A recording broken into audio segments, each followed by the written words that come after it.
Vamos allá. Hola, buenos días. Bueno, pues hoy estamos en la librería El Argonauta, que está aquí en Madrid, en la calle Fernández de los Ríos, muy cerquita del Teatro de la Abadía. Y estamos aquí pues precisamente porque vamos a hablar de artes vivas. Vamos a hablar con la editorial Edictoralia, que tiene una colección de teatro, tiene algo de poesía, pero sobre todo tiene muchos libros dedicados a música. Josep Luis Galiana, buenos días. Hola, buenos días, Sergio. Bueno, Gracias por invitarme. cuéntanos un poquito. Vamos a empezar directamente por el nombre de la editorial, por cómo surgió un poco la idea. Bueno, la editorial es todavía muy joven, tiene 5 años. En Ujú. mayo hizo 5 años que la creamos y la creamos porque en principio había que editar nuestros propios libros, ¿no? Y ese fue, digamos, el inicio de nuestra andadura. Edictoralia en sí es un título que le pusimos, una marca que pusimos a nuestro sello editorial, que, bueno, era hablar de editorial, Edictoralia, en realidad era añadir una C y era la editorial, ¿no? La editorial, pues Edictoralia. Pero bueno, viene también de dos conceptos que a mí me interesan mucho, que es edicto y oralia, la oralidad. Como bien sabes, soy músico, me dedico desde hace muchos años a la improvisación libre, a las músicas experimentales, y me interesa mucho la oralidad, ¿no? La oralidad como aquello que se traspasa por lo oral. Podría ser una paradoja, ¿no? Porque lo que hacemos son libros, es decir, eh, traspasamos a la escritura y por tanto a la impresión, a la edición, aquello que es oral. Pero bueno, como el mundo siempre está en eterna contradicción y en eterna dicotomía, pues era jugar un poco a eso, a lo edicto, a lo que prescribe, a aquello que queda plasmado, y por otra parte la oralidad, o sea, jugar a ambos mundos. Ujú. Muy bien. Bueno, antes que nada, que no os he dicho, disculpadme porque tengo que tener la mascarilla puesta. Estamos aquí en la librería que está abierta al público, abierta a todos vosotros para que podáis venir a comprar los libros. Y bueno, pues directamente con esto que has estado comentando, ya has mencionado un título. Has dicho que una de las cosas que haces es improvisación libre. Cuéntanos, háblanos un poquito de este libro, El gran juego de la deriva sonora, este libro que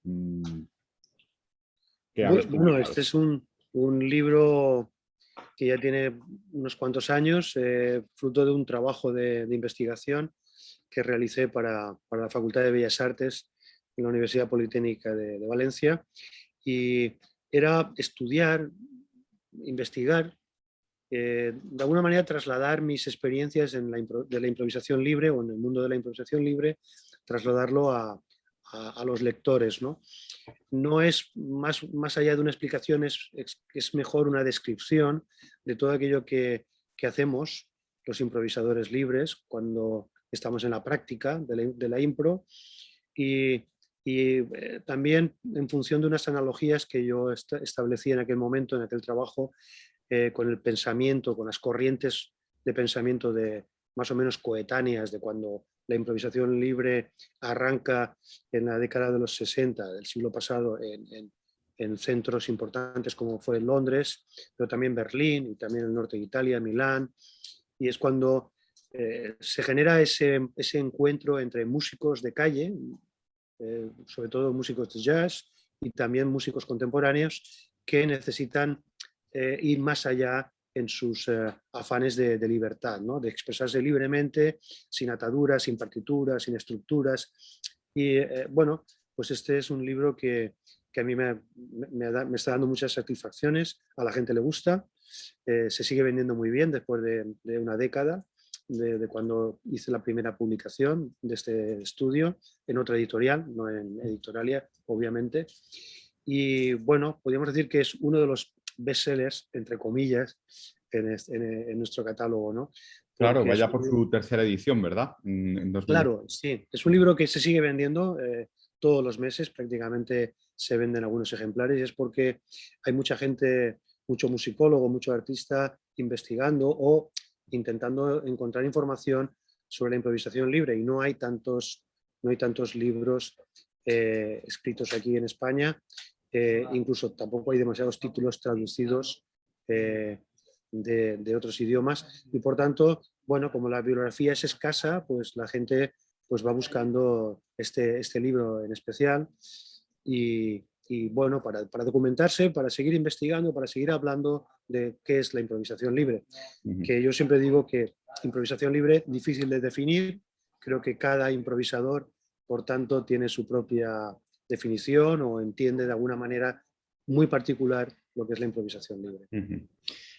Otro de los libros que nos piden mucho en Librerantes, en la distribuidora, es Deep Listening. Háblanos un poquito de este libro. Habla de la escucha, Pues, pero también el subtítulo es una práctica para la composición sonora. Cuéntanos un poco en qué se centra. bueno, la verdad es que ese libro fue un hallazgo, fue una propuesta que me hicieron unos amigos, unos colegas de Murcia, desde la Asociación Intona Rumori, son artistas, músicos experimentales. La posibilidad, habían contactado con la heredera, ya había fallecido, Paulino Oliveros, con la heredera y que, por tanto, también la que preside la fundación, que crearon en su momento, la posibilidad de traducir, de hacer la primera traducción a castellano de este legado, de este importante legado de la música experimental, de la improvisación también, porque Paulina Oliveros fue una gran improvisadora, pero sobre todo de lo que ella trabajó durante décadas, que era la escucha profunda, ¿no? Esa escucha atenta, esa escucha desde el silencio, esa escucha que te procura esa gran riqueza, ¿no? Entonces, partiendo del silencio, partiendo de esa escucha atenta, se abre un camino hacia la exploración del sonido y, por tanto, de la composición. Y bueno, nos costó bastante. Yo personalmente como editor tuve que estar casi un año carteándome con Ione, que es la viuda de Paulino Oliveros, carteándome con ella para conseguir un buen trato para ambas partes y la alegría de haber podido editar este libro. Está teniendo mucho éxito, creo que es un legado de pensamiento, pero también un legado estético de una de las compositoras más importantes del siglo XX, ¿no? Que fue Paulino Oliveros, una persona que se codeó y formó parte de una generación tan importante de músicos experimentales. Ella creó, cuando estaba todavía en la costa oeste, en California, en San Diego, creó el primer laboratorio de música electroacústica allí, en la Universidad de San Diego, y la verdad es que fue una compositora pionera en muchos aspectos, ¿no? Por lo tanto, yo creo que un buen libro para tener en la estantería, para consultarlo, para leerlo, incluso para aprender mucho de todas aquellas experiencias de Paulino Oliveros. Una de las últimas publicaciones es Conversaciones en Nueva York, que es un libro sobre arte sonora, música experimental e identidad latina. Cuéntanos también un poquito acerca de este libro que prácticamente se está presentando en este mes, ¿no?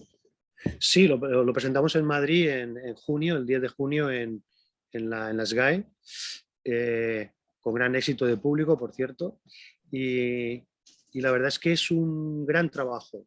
Isaac Diego García, musicólogo madrileño, que lleva muchos años, además él se doctoró con un gran trabajo en torno a la música de los años 70, sobre todo muy centrado en las músicas experimentales, pero muy especialmente en las partituras gráficas, en todo aquel movimiento. Y bueno, él como músico, como artista sonoro, ha estado en Nueva York en algunas ocasiones, invitado en esta última vez, de ahí fruto este libro, en una residencia en la Universidad de la Ciudad de Nueva York. Y bueno, conociendo a una serie de artistas latinos, 3 latinos y una española, nacida en Navarra, Merche Blasco, consiguió poder entrevistarlos en profundidad, conversar con ellos. No es fácil que los artistas hablen de su trabajo y sobre todo que digamos, se sitúen estéticamente, pero bueno, Isaac lo ha conseguido. El libro son 4 conversaciones, también traducidas al inglés, es un libro bilingüe, porque esperamos cuando la pandemia nos deje poder viajar a Nueva York y a Chicago y presentarlo en las universidades estadounidenses. Es un trabajo que nos traslada mucho pensamiento, nos traslada a la escena actual de la música experimental y al arte multimedia en la ciudad de Nueva York, que sigue siendo uno de los grandes puntos neurálgicos de la creación en este momento, en la creación musical y sonora. Por lo tanto, estamos ante un libro de testimonio, un libro que nos pone al día en cuanto a la creación sonora, ¿no? Bueno, no me quiero alargar mucho más, pero tenemos digamos, un gran melón que abrir, un último libro del que hablar, que cada vez que hemos mencionado ante un músico el nombre, directamente se les erizaba el vello. Cuando decimos Kapellmeister, cuando decimos el perfecto maestro de capilla. Cuéntanos, porque esto se trata prácticamente de una Biblia y como veis además las dimensiones también nos hablan de ello, ¿no? Cuéntanos un poquito qué es este libro. Caray, nos vamos del siglo XXI al siglo XVIII, ¿no? Prácticamente 300 años de historia de la música, ¿no? Bueno, ese libro, ese tratado de Johann Mattheson, que es uno de los tratados más importantes, por no decir el más importante, porque se sitúa además a caballo entre el final del barroco y el preclasicismo, ¿no? El primer clasicismo. Es por tanto un libro, un tratado que se publica en 1738, 39 creo, 1739. Aún vivía Bach, pero ya estaban los primeros preclásicos revolucionando la música. Yo creo que es el vademecum de la música en el siglo XVIII, en ese siglo de las luces, en ese siglo de la ilustración, ese siglo que acabaría con la gran revolución burguesa, ¿no? Por lo tanto, estamos hablando de un libro que hace un repaso tan exhaustivo de todo lo que tiene que ver con la música en ese momento, desde la organología, la física, de lo estético a lo puramente teórico musical. Habla también de la improvisación, cómo no, ¿no? Improvisación, extemporización en aquella época. Es decir, también se puede hablar de improvisación con ese libro, ¿no? Porque los músicos barrocos y los músicos clásicos improvisaban mucho y bien, ¿no? No estaba toda la música escrita, como luego fue ocurriendo a lo largo del XIX y sobre todo en el siglo XX. Por lo tanto, estamos hablando de un gran trabajo que ha hecho un gran musicólogo, muy joven, Fernando Pascual. Fernando Pascual es un gran violinista, actualmente catedrático de violín en el Conservatorio Superior de Granada, pero también a la vez en su doble faceta como filólogo germánico alemán y haber estudiado muchos años en Alemania, se atrevió con esta traducción, con este análisis de esta gran obra y se doctoró con este trabajo, con esta traducción razonada. Y bueno, yo lo conozco desde que él era muy jovencito y empezó con sus conciertos de violín, vino a verme y me dice, este libro lo quiero editar y tiene que ser en Editorialia. Y la verdad es que dije, esto es una locura, ¿no? Editar estos 2 volúmenes, 850 páginas, una auténtica locura. Pero bueno, me convenció a la segunda frase y fuimos a por ello. Muy contento de sacar este trabajo, esta gran obra. Está teniendo una recepción fantástica en el mundo, sobre todo en el mundo especializado de la música antigua y barroca, pero también en el mundo de la composición. Los compositores lo quieren tener porque es un libro de consulta, es un libro que digamos, proporciona mucha documentación y sobre todo músicos también, músicos que se mueven en la música barroca, la música clásica, ¿no? Por lo tanto, yo creo que también una obra importante en nuestro catálogo, ¿no? Y que, por otra parte, digamos, no solamente hablamos de música del siglo XXI, que es la música en la que yo más me muevo, obviamente, y se mueven los colegas y amigos que tengo, sino también yéndonos lejos, ¿no? a la música de hace 300 años, ¿no? Se trata, por tanto, pues prácticamente de un tratado pionero y, como bien dices, editado en 2 volúmenes, un volumen que incluye el estudio preliminar y otro volumen que respeta incluso la paginación del original alemán, con lo cual es un libro de consulta perfecto para todo aquel que quiera acercarse a él. Y bueno, pues lo puede encontrar aquí en la librería El Argonauta y vamos a invitar ahora a César, si puede venir, para que nos hable de algún libro. Hola, César. Hola, Sergio. ¿Qué tal? Bueno, pues José cuéntanos, Luis, ¿qué tal? háblanos Hola César, ¿qué tal? Bien, todo bien. háblanos un poco de algún libro de Edictoralia que te haya llamado especialmente la atención. Bueno, pues por destacar alguno del ya importante catálogo que se empieza a amasar en esta joven editorial, quería hablar de Música y represión política, de la Alemania nazi a la España franquista.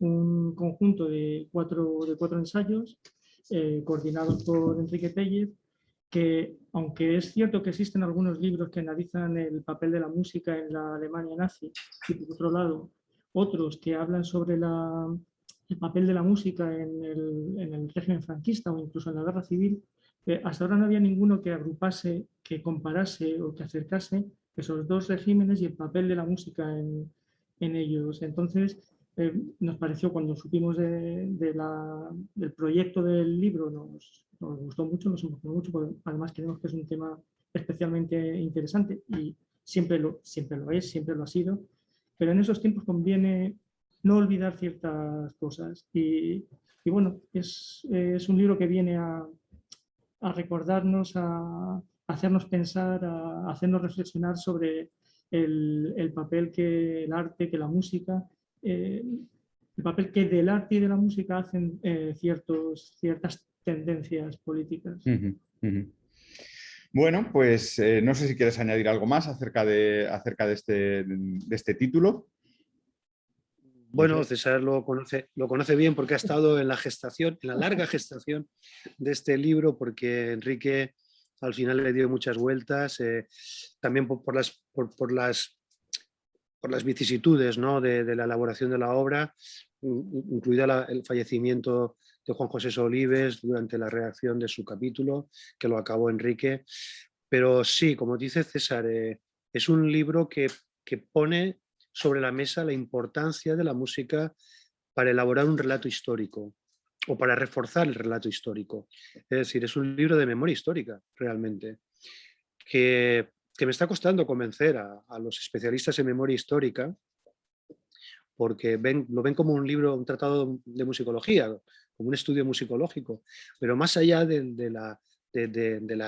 por supuesto, de la gran carga musicológica del libro, es que podemos hacer una lectura histórica entre el 33, que es cuando accede el Partido Nacional Socialista y Hitler es nombrado canciller, del 33 hasta el 45, el final de la Segunda Guerra Mundial. Es decir, estamos hablando de una etapa muy concreta, una etapa que este libro intenta, no lo intenta, yo creo que lo consigue, hilar un relato histórico a partir de la importancia de la música para el Tercer Reich, pero también para el franquismo, ¿no? Es decir, es que antes se iba a la guerra cantando y felices, ¿no?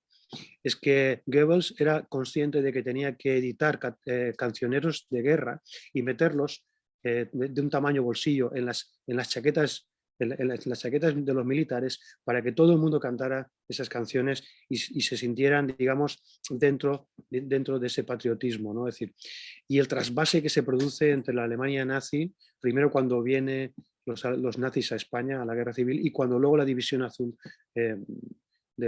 que envía el régimen de Franco a combatir en el frente ruso, ¿no? Es decir, es un libro muy interesante, es un libro con historias increíbles, con testimonios increíbles, es un libro que también está teniendo un gran éxito y mucha gente lo está buscando, lo está comprando, y yo creo que también es una buena referencia de Edictoralia. Yo estoy muy contento de que Enrique haya hecho este gran libro y ya está elaborando otro, ¿eh? No quiero hacer spoiler, pero ya está metido, enfrascado en otro que seguramente verá la luz el año que viene, también muy interesante y de aquella etapa, digámoslo, nefasta, ¿no?, en la historia de este país.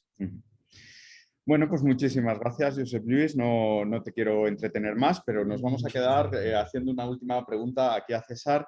Háblanos un poquito de la librería, de qué es lo que pueden encontrar por aquí los lectores, los músicos, porque es una librería especializada, ¿no? Efectivamente, como su nombre indica, el Argonauta, la librería de la música, lo que nos dedicamos es a la música. No encontrará nada que no tenga que ver con la música de una u otra manera.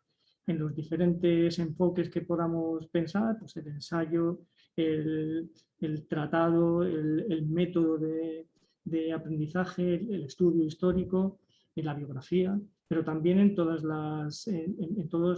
las posibilidades que la música ofrece, es decir, la música clásica, entendida desde los periodos más antiguos hasta la música contemporánea, música pop, rock, jazz, improvisación libre, como tenemos aquí el caso, etnomúsicas, tenemos algo de métodos de ejercicios, también una pequeña sección infantil, pedagogía musical, es decir, intentamos abarcar todo lo que es el espectro de la música en sus diferentes modalidades, sus diferentes enfoques.